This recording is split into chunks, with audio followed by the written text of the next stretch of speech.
Hey guys, this is the Wiggleman, and welcome back to Loot Hoarder. Today we're going to be painting up Galgin, the Long-Lived. He's a promotional miniature. He's free to pick up from the Loot Studios website, part of a promotion for their new Journey bundle that is releasing this December. I believe it's in a couple of days from the posting of this video, around the 10th of December. We're not so much going to go into the technical detail of how I painted it, but more so my thought process while I was painting it. This is the first ever painting competition I entered, and I thought I'd try and go with stuff that I already know how to do well, but also try a couple of new things in there as well. Don't forget, if you're enjoying this content, please feel free to subscribe. Funnily enough, it turns out if I ask people to subscribe, they do. Who'd have thought?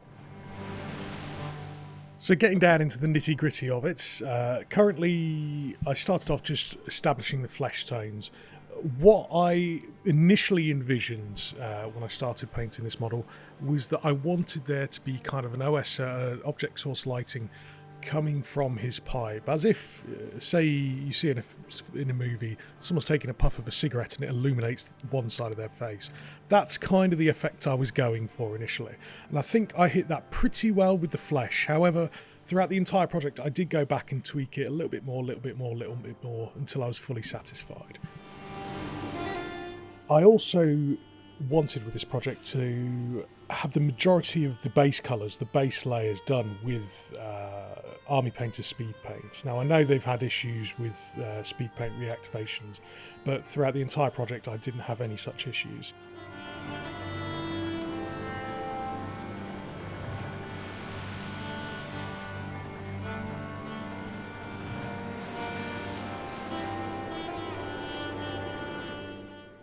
I began to base coat the cloak with Army Painter's Speed Paint Blood Red, and I really enjoyed using this colour. It layered on so smoothly.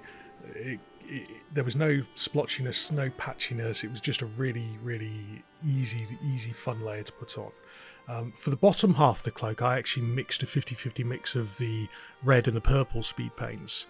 That's just to give it a bit more of a transition going from top to bottom.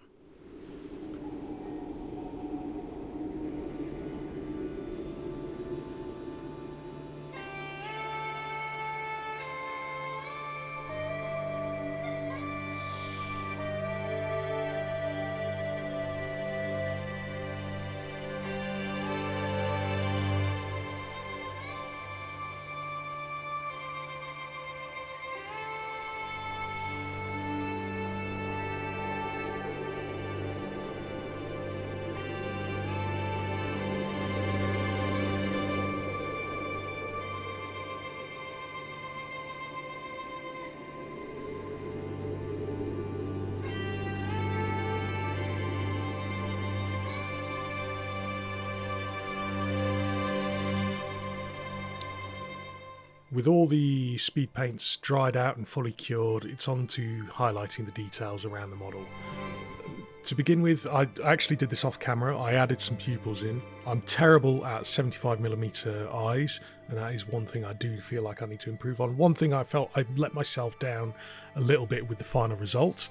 However, I was really happy with the highlighting on kind of this almost like wicker chainmail effect that I had going on his front.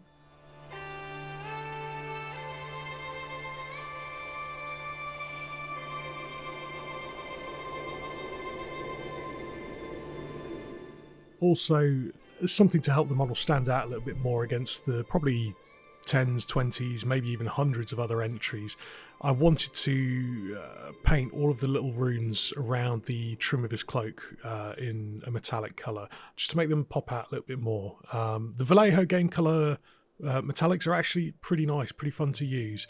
I do have Vallejo True Metal colours, but they're the airbrush ones, and I didn't want to do such fine detail work using that just in case they ran off.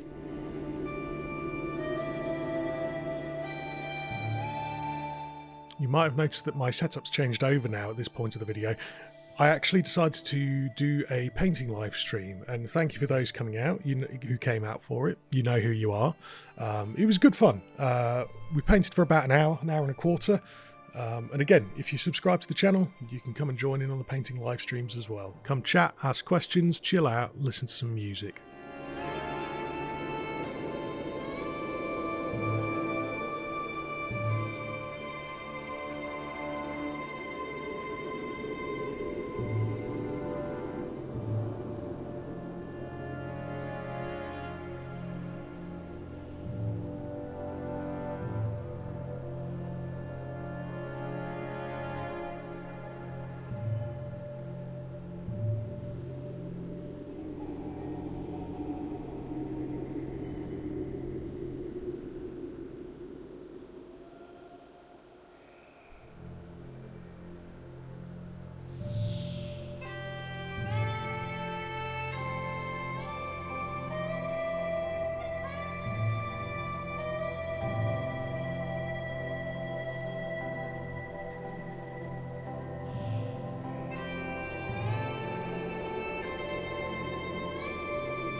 So here at this point was when I decided that I want to do something new for the project, which was painting bottles.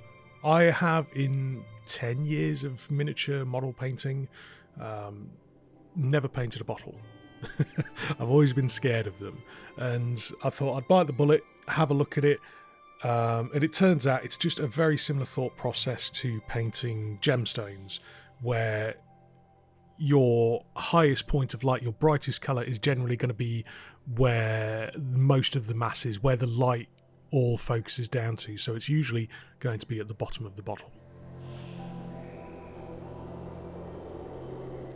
For the top of the staff, the little kind of coin that he has, I wanted that to look like it was kind of a locus of power, so I did some object source lighting coming from there. I also wanted it to be kind of a similar green to what I had previously used on the bottles, maybe to tell a bit of a story with the model. So he splashes his staff with whatever's in his little potion bottles, and that creates the magic.